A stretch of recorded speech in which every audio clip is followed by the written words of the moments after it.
OB64 is not the worst patch in Paladins history. OB64 gave us a pay-to-win mechanic, gave us some really bad balance. Like, don't get me wrong, it was awful in every way, but it was a solvable problem and player numbers did go up. OB64 was like mugging someone's grandmother. It's horrible, but at least you got some money out of it. Sands of Myth came out March 4th, 2020, and was the second patch of Season 3.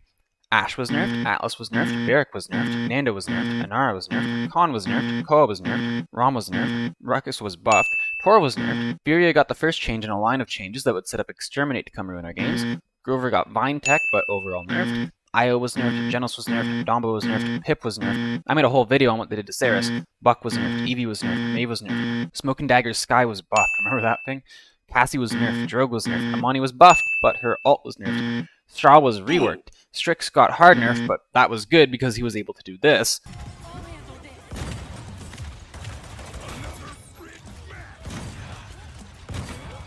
Oh, I'm coming. We're fine.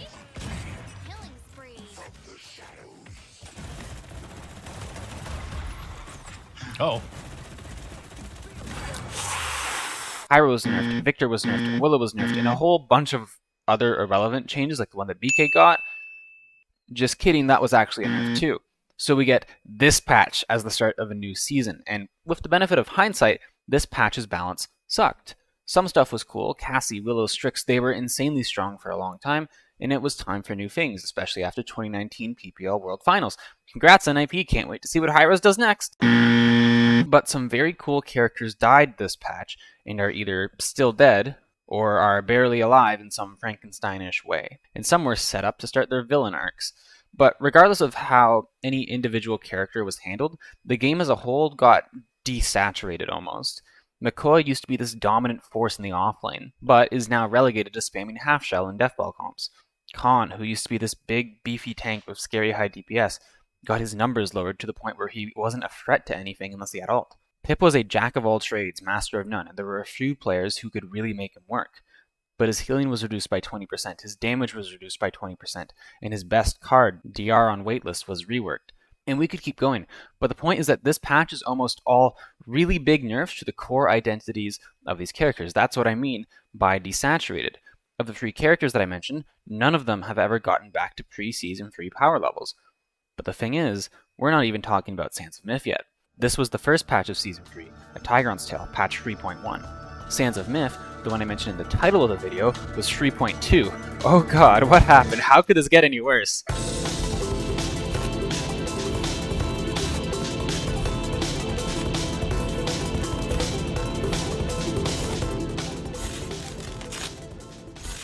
.2 wasn't a complete disaster. Ashe was revived from a 10% damage nerf she got last patch. Jag Falls made a heroic sacrifice and took 3 awful maps out of the brand new ranked rotation feature. They reverted an accidental 10% damage nerf they gave Inara. Oops. They realized they maybe made a mistake with Smoke and Dagger Sky. Spoiler alert, they would continue to make mistakes with Smoke and Dagger Sky for another year and a half. Torv was nerfed again. Great. They removed being able to buy champion levels with gold, which is really good. They removed the damage immunity from Guillotine. They added Mount Leaning, which was fine. Your alt charge voice line now shows your alt percent in chat. You got free default loadouts that you can edit now. You used to only have one default loadout that you couldn't change. And Rom got a skin that said Epstein didn't kill himself written on the back. That's pretty based. But those are the only good parts. Let's dive into the Frog Isle rework. This is the dev commentary for the rework, so let's break it down. They wanted to add more frogs. That's great. I don't think anyone was asking for that, but sure, yeah, cool. Frogs. Next was to push the environment quality up to the high bar we've established for the more recent maps. Now, I can't exactly pull up evidence of people not asking for something, but no one was asking for this. The issues that people had with Frog Isle are more related to the layout, like the length and the fact that it's missing a third lane on the mid-fight. But I get wanting to increase the quality of your product. It makes sense, so how did they do this? So here's where it starts to get a bit weird, because new Frog has less contrast than old Frog. I don't really know how to say this, but it's all the same color. Old Frog had similar colors as well, but to a lesser extent, and because of the now removed trees on the mid-fight, it was darker in some areas as well. Old Frog has less saturation, but more contrast, is I think how you would say that. I'm not enough of an artsy person to explain that in art terms, but what is objectively true is that a decent chunk of the map geometry was not replaced. Lots of these low poly rocks are exactly the same models. Some even have the same spray bug. So I don't think that it was a complete success according to what they wanted. And it is difficult to quantify the success of the map rework anyways. Like, how do you measure that? You can't, really, but what you can sort of measure is player feedback. Most player feedback regarding maps has been around two things. The geometry, like, seriously, on release, every map rework has had game-breaking collision issues. And the second thing is the very low release frequency of new maps. These are things that take a lot of time and a lot of resources to do. The Frog Isle rework in itself is not bad. It looks fine. You can make a very reasonable argument it looks better, actually, but like you can have tech debt with certain features, needing to put time and effort into maintaining something each update, the new Frog Isle almost started an art debt. By changing an old map like this, Paladins had just committed to either significantly changing how it looks or being split between two art styles. So the Frog Isle visual update wasn't an update, it wasn't a remaster, it was a change, and it changed the art direction of the game. Not just for maps, but for characters too. You can see this most obviously in Victor, but you can also see it in skins and more recent champ releases. And again, none of this is strictly bad, but it's unnecessary. Pre-Season 3 Paladins was stylized, and no one in the game really had an issue with how it looked. But because the devs wanted to update it, they ended up having to commit a ton of resources to this whole project. And because those resources went to updating older content, we couldn't really spend resources on new content. The people who worked on the Frog Isle, Jagfalls, Stonekeep, and Warder's Gate map reworks are the same people who would be working on new maps, which, remember, is what the community was asking for. So the Frog Isle rework isn't inherently bad, but it unnecessarily changed the art direction of the game, created an art debt that took resources away from new content that the community wanted, and spawned a bunch of side issues that took a lot of time to iron out. I'm not one to care about the lore too much. That's just not really what I enjoy about multiplayer games, but a lot of people do care, and this patch showed that Evil Mojo kind of forgot about that side of the game. What is Frog Isle? Like, lore-wise, what is it? Why is this guy here? What's he doing?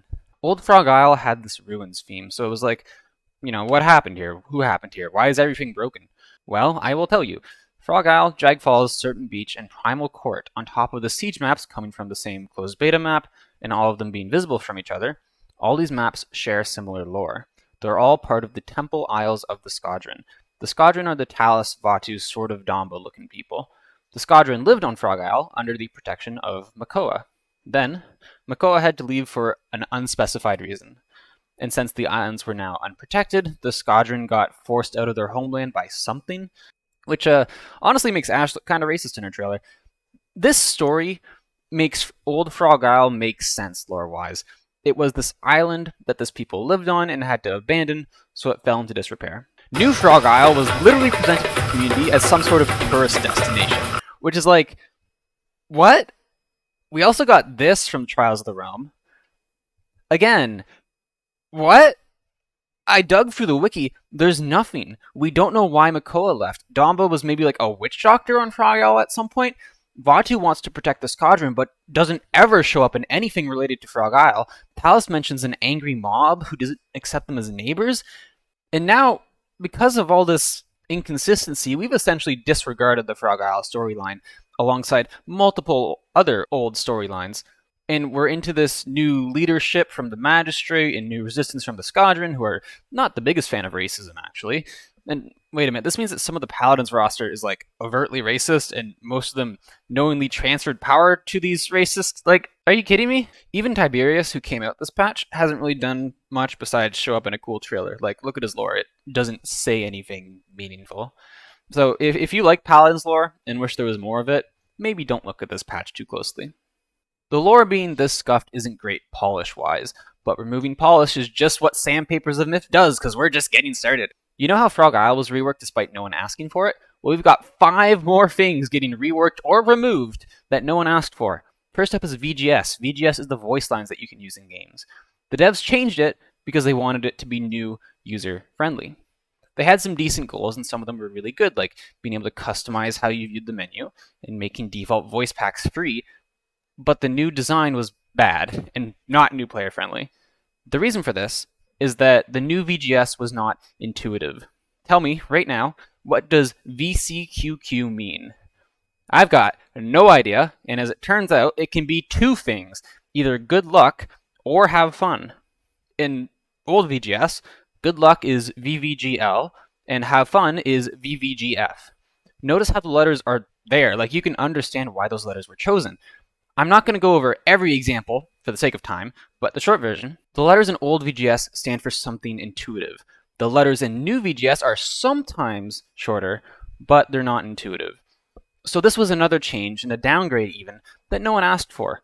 And on top of this, I think VGS is genuinely important to the community. Like, VHS spam is a meme for a reason. It's a language we can all communicate in. I can speak VGS better than I can speak English sometimes. I've legitimately started saying unfortunate in my day-to-day life because of Chancellor Domba's VVGT. VGS unironically helped create a sense of community. And also, the devs said they wouldn't add the old version back. Then they did, but they put deprecated next to it, so new players were more likely to choose the dev version.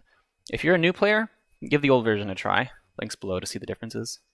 We also got changes to the way damage numbers pop up, which, again, was a change made for new players. Now, they haven't changed the HUD too much, it's only really been damage numbers. We've even added to the HUD with the heal feed. But now, if you kill someone at 1 HP, you will always get a damage number for 1 HP, no matter how much damage you did. Previously, you would always get the full damage number. Which seems better. The old version definitely felt better visually. I remember being in a voice call with my PPC team when we got to test out the new look for the first time. We did not like it. And even for new players, I feel like shooting someone and dealing like 10% of the damage you expect to do would be confusing. But regardless, it's not the end of the world, but it is a downgrade. He's gonna find Bugsy mid-air, now does Bugsy. Already cleaned up Evil Eye, however. So important for Josephs to stay alive there. Mercy kill. 1244 onto the king, and he will fall. Another downgrade was the removal of intro animations. And if you're thinking, wow, there's a lot of these, we're not even at the worst bit yet. Intro animations were animations that played when you loaded in. They got removed, polish went down, so that sucked. The next thing they removed was top play. Killcams 2. And I know the devs watching this are immediately like, oh, but the programming work and the upkeep, which is also the reason the patch notes state for these things getting removed. And I get it. But at the same time, this was the patch where the most frequently requested features of the game got removed. At some point, it doesn't matter how much time you spend on it. The only thing that matters to your audience is what they get. As someone who makes YouTube videos somewhat consistently, I can very much relate to this, and it just does not change the fact that this patch removed one of the most well-liked features of the game. But you know what? At least you can now show minors furry. Anyways, next up, the company that provided the servers for Hi-Res Studios went bankrupt this patch. Yeah, that ended how you'd think it would. People loved it. And I'm not going to spend too much time talking about it because there's not much to talk about, right? The servers had issues. That's it. But this was a huge problem in every lobby and definitely caused some people to straight up leave. And now we get to the balance. Coming off of a patch with nerfs to 28 out of 43 champions, that is 65% of the roster nerfed in some way, the devs decided, more nerfs! Barret got nerfed again, Furia was nerfed, Grok was reworked, Koga was nerfed, Maeve was nerfed, Koa was nerfed, they reverted a bad Domba nerf, Rom was nerfed, Shaw was buffed, Tiger was nerfed, Term got the first of his 2 major nerfs that would kill him for the next, the next 2.5 years. All it took was me watching one of Zarini's streams, and I was like, yeah, we need to talk about this. And finally, Ying was nerfed. The only buffs in this patch are undoing nerfs from last patch or reworks, neither of which are really buffs. Actually, there's 2 exceptions. Do you know what they are? Saris, who was recently soft reworked, and Half Shell Koa. We keep nerfing these characters, and it's nerfs to core parts of these characters' kits too. Barrick's self-sustain, Drogo's shield break, Koa's ult, Rom's dash, Term's siphon resets. These matter a lot. Like, genuinely, so many of these balance changes are really bad. And if you're paying attention, you're probably wondering, why are there so many nerfs? Seriously, even most of the buffs we're getting are reverts to previous nerfs. And again, these nerfs are to core parts of champions' kits, their identity. Why are we doing this? Well, in Season 2, the devs wanted to shift the cadence of the match flow. Really what we're trying to do here at the Foundation is shift the cadence of match flow. Great. What does that mean? Well, the Paladins devs were not happy with Paladins. Your ideas for the roles and what you want them to be doing in the game. You're laughing, and that's worrying me. We have a lot of balance coming. Yeah. To Season 3. Wasn't that was kind of ominous the way I said it. I'm really excited for it. Before I get into roles, I think there is and I've had this thought for a while, and I've talked about it with a number of other designers, and we've kind of agreed. The interaction between items in our game and gameplay flow is not something we're happy with right now. Okay. Mostly in the fact that I'll take Fernando as just a super easy example because I've always had it, and we graphed all this out too. Time to kill of shields, and my effectiveness and what my identity is as a frontline in our game. Level 1, most frontlines are like, why would I sorry, I say level 1. Either no wrecker or like first round. I say level instead of round so much. Round 1, if like a lot of times you won't be even starting wrecker, sometimes you will, maybe you'll have one. Yeah. But like you throw up a shield and you're like, I'm not shooting that. It's like an 8-second time to kill. Like it will end before I actually break through it. Reload like twice while trying to kill the shield. You just like go through a clip and you can't kill it as an individual. Or like it's like, cool, we need 2 or 3 people to focus on this, and obviously that is not ideal in a team fighting scenario when like you have 3 people shooting a shield and not getting any benefit. We know how much fun shooting shields is in hero shooters. No one else deals with that. Then right? you have record 3, and you're like, useless, you walk out and you're like, guess I don't have a shield anymore. This has been ability's a little useless. I am now useless as a frontline. So similar to what we did with the resilience and wrecker and cauterized cards, where we remove them from all loadouts and cards.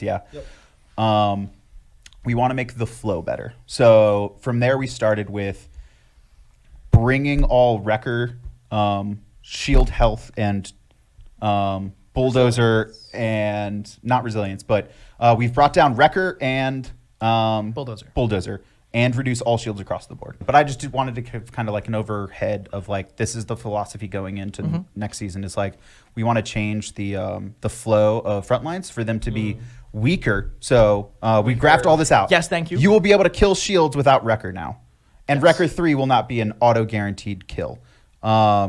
So it won't be swinging your effectiveness completely, and you'll be a little bit more consistent. Now, what I've also done, or what we're also moving around, is we want to bring damage of front lines down. It just kind of, not major, not all. We are hitting some of the problem children. It's not like it's not like I go for, you're not losing 50% of your damage. Yeah, of course. You're still going to be effective, but right now our front lines are very much basically DPS with a lot of HP. I call them Excel spreadsheets. Like you're just like, all right, your number's bigger. I can't fight you. We're also experimenting with cauterize. That also would come with healing nerfs. Yes. Not again, more on the light-handed side for that, and we actually got into a long discussion about. I'll say the phrase I have been using for a long time is the burden of knowledge when it comes to our item store. And this isn't meant to fix simply front lines, right? Like that's a great thing that's happening, but it was really to rein in the spread of players and how they're interacting, because we do have a lot of players in our game that are just like mechanically skilled. Right, you guys will like the FPS bros, but if my Victor that's insane and nutty and hitting all his shots doesn't buy wrecker or cauterize, like I lose the game, and it doesn't matter how good they are, they're losing to stats, and how fast you're able to affect those shields, and how because our supports are really powerful, and actually the health they provide, which we like, it feels good, and we don't want to, when I say nerf support healing numbers, like it's still important for us that supports feel like they're doing a lot of healing. Whereas like you don't want cauterize to completely negate your heal. It's the same exact thing, right? You don't want cauterize to negate your heal. It just feels bad it's just like gameplay wise, it feels bad. God, when you get caught 3 as a support, you're just like cool. Like why did I even press that button? And so we've kind of run into this this interesting dynamic that we've been discussing, and we will continue to discuss, of course, until PTS even goes live, and probably past PTS. The necessity of cauterize as an item in our game, mostly because there's the notion of like if we reduce cauterize significantly to be like, cool, now you don't need any item, and my teammates that are picking nimble life rip and kill to heal, like the game, sure, it may not be the best, and we're like 15% less effective because we don't have wrecker or cauterize or anything. Like it's not like I'm guaranteed to lose because we don't have the right items. And that was a huge thing, is like I can just be mechanically skilled, and it gives you an edge to be smart about your items, but it doesn't completely flip the game on its head. So a lot of things would have to change though if that changes, right? Like that's part of what's fun about our game, is our supports feel impactful. when they do heal, Yes. and then they can kind of Do they can do damage, right? They're not the best at it, but they do enough, and then their healing feels really good. And I think that's why supports are very fun in our game. I personally enjoy them. In short, the ways that tanks, supports, and items were balanced to the devs meant that things like shields, healing, and CC were overbearingly strong early and useless late. And you know what the community thought about this? They liked the idea. They agreed. There's a lot of stuff changing, and Hi-Rez does this a lot. They make major changes in their games when it comes to new seasons, but in Paladins in general. Now, do I think this is a bad thing? I don't know yet. Do I think it's a good thing? Yes, I think Paladins needed some sort of fresh air, a new wind, a new style. So I think this is going to be a good thing, but it could end up turning south real quick.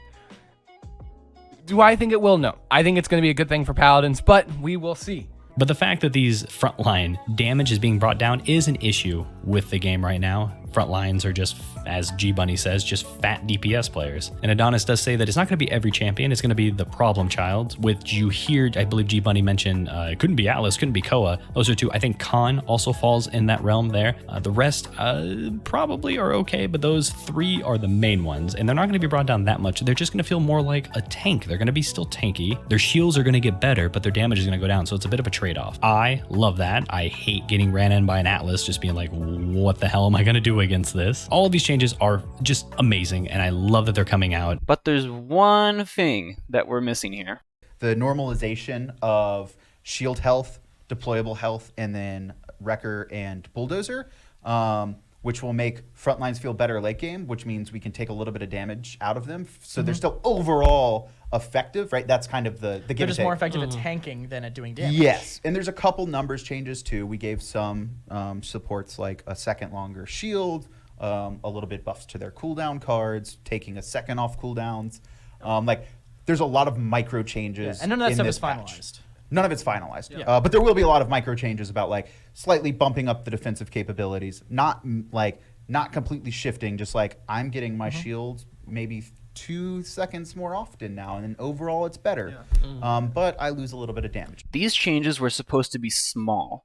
Paladins, at its core, is a hero shooter with customizability and progression. By progression, I mean it has a mid, early, and late game. So we're keeping the hero shooter bit, we're keeping the customizability bit, we're just tweaking the progression so it's less drastic, which, as an idea, was well received by the community. However, because of course something went wrong, of course, the devs, instead of tweaking the cadence of the match flow, the mid, early, late game of Paladins, and the interactions between tanks and supports, they completely changed everything. They didn't just nerf the problematic children. They didn't just nerf Koa and Atlas and Khan. When you want to nerf a character in a video game, you have options. You can nerf what the problem character is good at. You can emphasize its weaknesses. You can change things around it. You can buff its competitors. Evil Mojo chose all of those, all of the possible ways to nerf a character, except buff its competitors. For every tank, they killed off tanks as a role. Ashe, Inara, and Ruckus were left alone mostly, and Atlas, Barrack, Fernando, Khan, Makoa, Rom, Terminus, and Torvald's viability and identities were absolutely dumpstered by Season 3. Like, just look at these con changes. You can see the idea, and the amount of changes for survivability and damage are like roughly the same, but the nerfs to damage are so much more drastic than the tiny buffs to survivability. And survivability even was overall nerfed through the shout card. Same thing for Makoa. This isn't a straight up murder like Khan. Half Shell would turn out to be pretty strong actually, but it's like identity theft. This character is not going to play the same anymore. I'm not going to go over every change individually for the sake of time and because that's not the point. The point is that we've just drastically changed how the most impactful role in the game is balanced and how it feels to play. But we're not even close to done, because not only did they nerf off tanks, they nerfed the item store around it. We got an extra 50 credits to start with, that's cool. We nerfed Illuminate, also fine. Master Writing got its price reduced by 1/3, okay, that's super impactful. And we did have a period of time where you started Master Writing with another item, which is interesting. Morale Boost got desaturated, it's cheaper and weaker, which is fine I guess, it's more accessible but not as impactful. Chronos went on sale for 25% off, that's a huge buff to supports. Nimble was made really cheap, which was amazing actually. Veteran got buffed, which is good, it was useless before. And don't worry, this is still more healing out of Combat Veteran. Higher base HP Veteran happened later. But all those items aren't really the important ones. They're nice, but they fall into a secondary tier. They don't really progress the game from early to mid to late game. They're either support items or luxury items. What about the core items in the game that affect progression? Because remember, progression is core to Paladin's identity.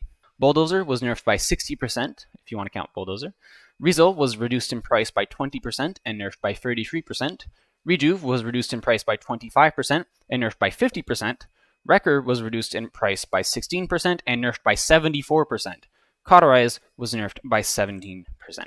Now, if you don't know better, you might think, okay, so you can buy more items. Wrecker is a lot weaker. So what? The thing about statistics is that they lie. We have to be very careful with them to get accurate information that reflects what actually happens in game.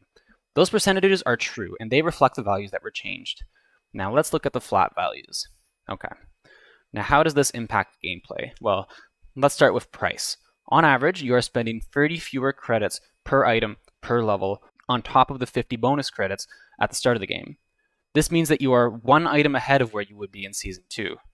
In practice, this meant Cauterize free by round 2 instead of round 3, and that Rezel and Wrecker come online round 2 instead of round 3 if you buy them after Caut.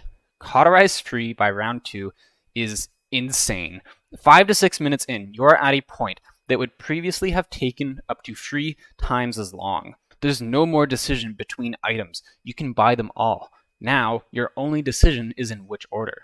So right away, we've just drastically changed an economy that was being polished for 3 years. Like, you cannot just nerf the price of most things by 21% and expect everything to be fine.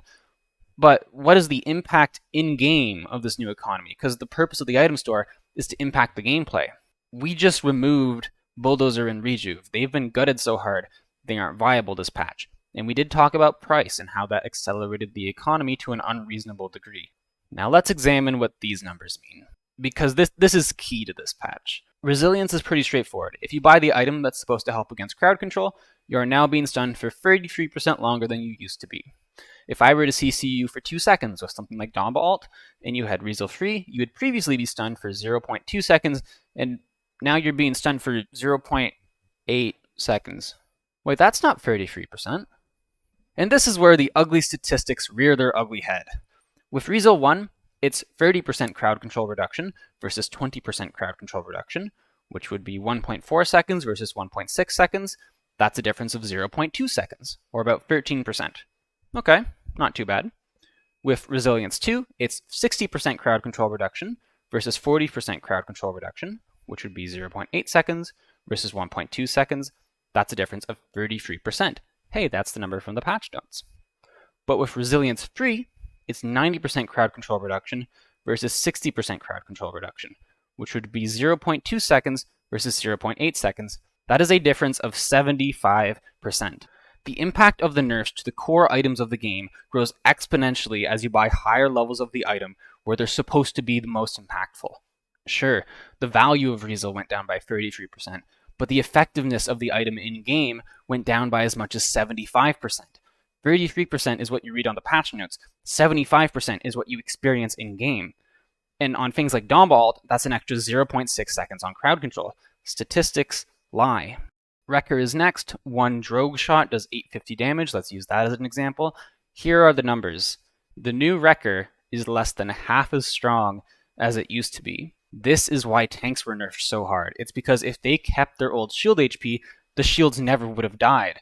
The devs just went too far and accidentally killed the roll. Oops. Cauterize next, and oh boy. 1 Megaplot Pip Heal does 2400 healing. Let's use that as an example. So the 15% that you read in patch notes isn't exactly correct. With this change, you heal for 150% more late game. This is why double support was such a big deal. It didn't fall off nowhere near as hard late. So the core items of Paladins that actually impact mid, early, late game, that actually impact progression, are either nerfed to the point where they're not relevant, or have been nerfed by up to 75, 103, or 150%. And it was going to be worse. We were going to have Caut last for 2 seconds instead of 1.5 seconds, which meant that supports would have had no time to heal out of Caut. But that change died on PTS, thankfully. But supports aren't getting out of this completely untouched either. Remember what the devs said earlier, we need to lower support healing to compensate for the Cauterize nerfs. And we did. Every support in the game got their healing nerfed. except for Ying and Grok, because the devs wanted to see how the bulldozer nerfs affected things at lower ranks, where people are less likely to shoot deployables. But next patch, Ying was nerfed, Grok was reworked, and the addition of Corvus finalized Season 3's transition of supports into pockets to start off what would be known as the pocket meta. Corvus was broken on release. Genos fell into place as a support who benefited DPS more than the nerfed off-tank role. And Io had a game-breaking mechanic and 25% DR on her heal. And, off-tanks didn't really exist anymore. This meta sucked. Everyone hated it. But the devs saw that and went, okay, well, I guess we gotta change something. So let's start with the tanks. They mostly just did flat nerfs in Season 3. They had just lowered the numbers. So let's start raising the numbers. This mostly worked. Most tanks are back and are pretty strong. But they still haven't reached pre-Season 3 power levels. They're still weaker than they used to be, and they focus more on survivability than damage. But that's good for now. What about DPS? Well, they're on top of the meta right now. It's pocket meta, and they're the ones getting pocketed. So let's lower their DPS. And the exact same thing happened with DPS as it did with tanks. It mostly worked. There are some very strong DPS right now, but they're weaker than pre-Season 3. And they took a massive hit from their core items being gutted, like we just talked about. It's worth noting that flanks didn't get hit quite as hard in Season 3, and they're pretty good right now. In supports, well, seeing supports as pockets really sucks. Changing the other roles should help, but pockets are just boring. So let's increase support healing and give them more damage options, right? No. Cool idea, but again, the devs way overshot their mark and buff supports way too much. This overcompensation for pockets being meta for a bit changed the support role in the game forever. First of all, the way that they buffed healing, which at the time did need to be done, but the way that they did this, they lowered burst and increased throughput. Now, some supports do comparable healing to pre-Season 3 today, but the main frustration with supports being too strong is that you can't kill anything, and the main frustration with supports being too weak is that supports have no impact. With 90% caught as an item, as a DPS, you could kill the things you were shooting, and with 90% caught as a support, you had the burst to be impactful when teammates did get out of caught, which inherently happens when most champions use their abilities alongside the impact of your non-healing abilities, so it was fine. But with 75% caught, less burst, and more throughput, it's literally worse for everyone. As a DPS, the things you shoot can get pocketed and can stay alive, and as a support, when you do get the chance to heal out of caught, it's not impactful. And it's not even just caught, the exact same thing happened with shields. Shields were really good early and evaporated late, but that was fine, because in the same way that supports are not heal bots, tanks are not shield bots. Like, if you have played a tank character in Paladins, you know that. You don't just AFK and play shields all game, of course not. Season 3 was trying to tweak this balance, not remove it. But now, we're in a spot where shields feel fine early, and slightly worse than fine late, because Wrecker just isn't super impactful. And if you're the DPS trying to break the shields, it's the same idea. It feels bad early and worse late, because the shield still doesn't die even though you bought Wrecker. So healing is worse for everyone, shielding is worse for everyone, and even crowd control was broken because you couldn't stop it. It didn't fall off, and we ended up with mush. We had weaker characters in every role, buying items that felt bad to every role. There was not a single redeeming aspect of the Season 3 item store.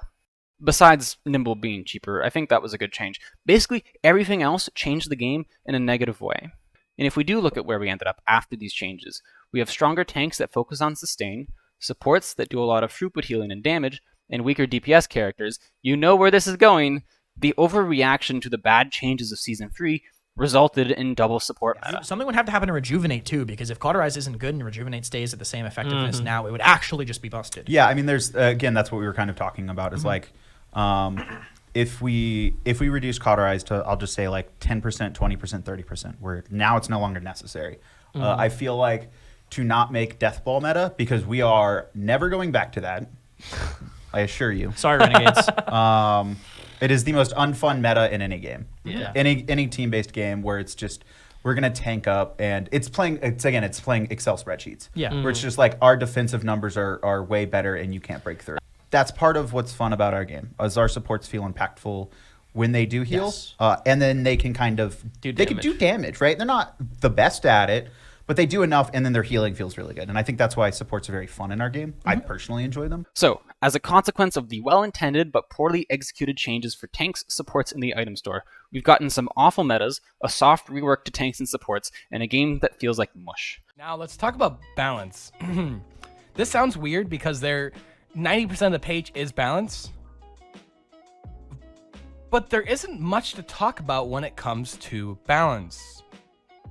Because the changes are so drastic in some cases, it's hard to tell how good they're going to be. With the changes to the items and the changes to the characters, it is going to be very, very difficult to tell who's going to be meta, what's good, what's bad. There isn't much to talk about here. I think some of the balance changes are just so out there that it is so hard to get a grasp until the PTS. There are far too many games where I see a character or a combination of characters on the enemy team, and I just do not want to play against that. Partly due to newer champ releases, partly due to Season 3. You didn't like seeing Makoa previously because he was scary, he was threatening, he was strong. Not because he was going to spam shields in your face for 20 minutes. And it's not exactly fun being a meat shield at all times, when you used to be the potentially scariest character in the lobby. Supports are now made to pump healing into everyone at all times, no matter what, compared to before, where your micro mattered and was super impactful. Support micro is unironically my personal favorite thing about supports, and it's just gone from Paladins. Damba and Combat Medic Pip have it nowadays, but no one else. But that doesn't stop you from being able to stop DPS characters from being able to play the game if you want to, which feels fantastic to play against. Damage characters are in such a bad state right now, and flanks are only good if you're playing one of the broken new characters, or if you have a controller plugged in. Most of why the game feels bad today is due to what Season 3 started 3 years ago. Now, the thing that I really want to place emphasis on here is that Season 3 had good intentions. You can go back and watch VODs. The devs are communicating with the player base, they're making sense, and the community is agreeing with them. It was purely a failure on the execution side, and then maybe trying to force it to work for a bit too long. And the community had other things we were dealing with at the time, from console hit scans with 65% lifesteal to the PPC. There were other things on our mind. And the devs were taking our feedback on some things when we did get to talk to them. But Evil Mojo works on a season-by-season basis, so maybe in Season 4 we go back to normal. Oh no. Alright, well, maybe we can... Oh no! The new devs are great. When I listen to them in AOC meetings, they know what they're talking about when it comes to game design. However, when they showed up, Paladins was still suffering through the effects of Season 3. And with a new dev team came a new mentality and a new baseline. All of a sudden, the awful game state we were in wasn't a deviation from the normal game. It was the normal game. It was the new normal. It is damn hard to pick up on how a game felt and how it played from secondhand experience in spreadsheets. So I don't believe that there's any way we're ever getting back to the better game of pre-Season 3. The new devs are also keeping the mush balance philosophy of Season 3. Instead of asking how strong can something be, we're asking how strong does it have to be? What's the bare minimum? Air strafing is a good example here. This is a change the community wanted, was easy to do. It's literally changing one number. But the devs didn't do it for years. Finally, when they did do it, it was one of the highlights of the patch that was in. And even then, the patch notes are incorrect. They say they increased it by a half of what it used to be. That's wrong. People have gone into the game files. It was reverted back to pre-Season 3 values. And the community loves it. But the devs' first idea was to drag their feet, then do the bare minimum, instead of pushing it and seeing how fun they could make it. So, in summary, Season 3 changed the art direction of the game for no reason, which resulted in inconsistencies and a drop in visual quality. It dropped any pretense of caring about the lore. It removed a significant amount of polish from the game. It killed server quality, and the balance changed the fundamental nature of Paladins forever. The only big issue with the game right now, not related to Season 3, is the abysmal design of some of the more recent champions. But the mistakes made in Season 3 alone cost the game 10,000 players, and the repercussions of Season 3 are responsible for the continual decline of the game. This is Steam only, but there's no reason it wouldn't be the same for other platforms. Season 3 is where we went off the rails. Paladins died when it came out. We just didn't realize it at the time. Because no reasonable person has issues with creative people going through the creative process. If Season 3 didn't have the servers that it did, and we'd reverted to a pre-Season 3 economy and balance philosophy at some point, there would have been no problems beside a small rough patch in the game's history. Hey everyone, this is the 7th time I've rewritten the ending of this video because I have no idea how to end this. Like, how do you put an end on something you've spent 7 years of your life on? Paladins is a weird game because it somehow manages to keep you hooked in despite permanently throwing things you know are bad at you. Because sometimes it's great, right? Like sometimes the matchmaking works and the servers work and the draft is good and people are playing and it's the best game you've ever played. Then you re-queue and you play the other 99% of Paladins, but it keeps you hooked, right? Because that 1% is the best game out there, and it could happen next game. And, you know, the patch notes, the balance changes aren't all bad, and surely next patch they'll fix everything. And the worst part is they could do it. It's still 100% possible. I don't believe the devs are bad game designers. I think Paladins is a hard game to work on, and I'm sure they'll do great at whatever they decide to do next, but they're not doing well at Paladins. And it's at the point where I'm done. We've been doing this for too long. It's not going to get better, so I'm quitting. I'm done. This will be my last Paladins video, and I don't plan on streaming or playing the game at all. It's not fun. Maybe Season 3... I mean, I don't think Season 3 killed Paladins, but it did poison it. It's the esports scene all over again. Something I love is gone through no fault of my own. There's nothing I can do. Amazing to me is this Cassie's doing work. Michael's already got 2 kills. He's dodge rolled there. Can he find the kill on the bear? He kills Jarrah right there. That's the 3rd kill for him. Can this be the 4th? 4 kills by Michael. There's nobody left to hold it, and that will be it. That is all she wrote. District 69 with a 3-0 sweep. Wipeout score. Unbelievable. Try and lock things down. Stolzy finds a double kill. Going to be avoided. Spunky digs down. Bonker, Jarrah. Bonker goes off on Birdo. Double kill for the sub. P69 trying to stabilize. He's Crosshair, no shutdown immediately. Burrito taken. Oliver looking for more as he's able to hit on the back end of her home. Going down a little bit, recovering. We'll keep him alive as well. Winning for hits.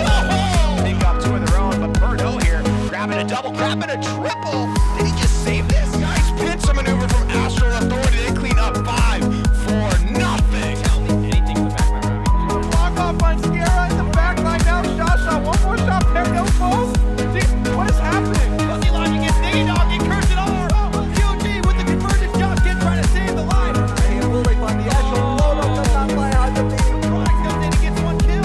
Rolling. Northwest does get shut down. Team with the ladies enough to stay alive for a second, but overtime is ticking. Green team cryptic clean up at the end.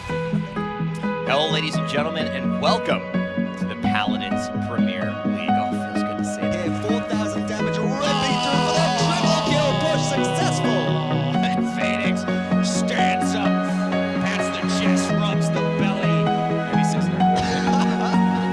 To take anyone down quite yet, Dread Serpent's still available. Here's the Dragon Punch. He's looking for Skulls. He's gonna find him, and the reanimate into the stun is gonna take a ton down. Skulls is gonna kill him. William 355. With a pentakill. And they hang on. They do have the Hexafire breathing down the neck. Time and space. Purity are going for the They have Zenas can't get it. There's one looking for a headshot on the Mutu. Bugsy opens up this fight with a nice Cristo. Oh, looking for the Patty catches the mark. You kidding me? Bugsy is getting that long charge. Spin check though. Dragon comes in. Dragon comes looking for a shot. And will next to go. Yeah, the mark's on. There it is. Oh my God! And here it is. The time and space. There's the King Bugsy saying wonderfully avoids it.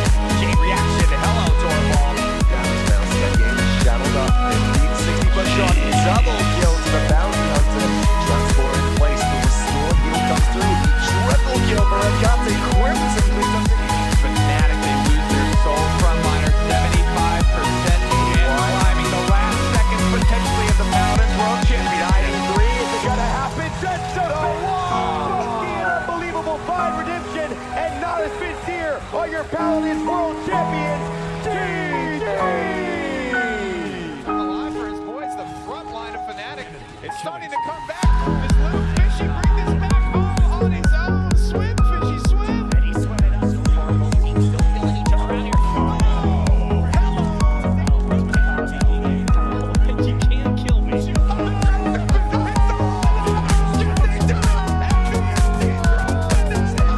back up around the stairs through the portal.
cutscene all over again. Something I love is gone through no fault of my own. There's nothing I could have done about it. And I tried to fix it through videos and AOC, and none of it really worked. Like, I got some stuff done, but not enough. And yeah, it sucks. It's almost 7 years of my life gone. I would have done so many things differently. Like, I don't know, maybe I should have left earlier. Mostly I wish I gave PPC like my full 100% when I had the chance. It feels like I didn't really get to show everyone how good I can be, and that sucks. But I don't regret Paladins, even if it's ending the way that it is, because it was worth it. I learned a lot. It was so much fun, and I'd do it again.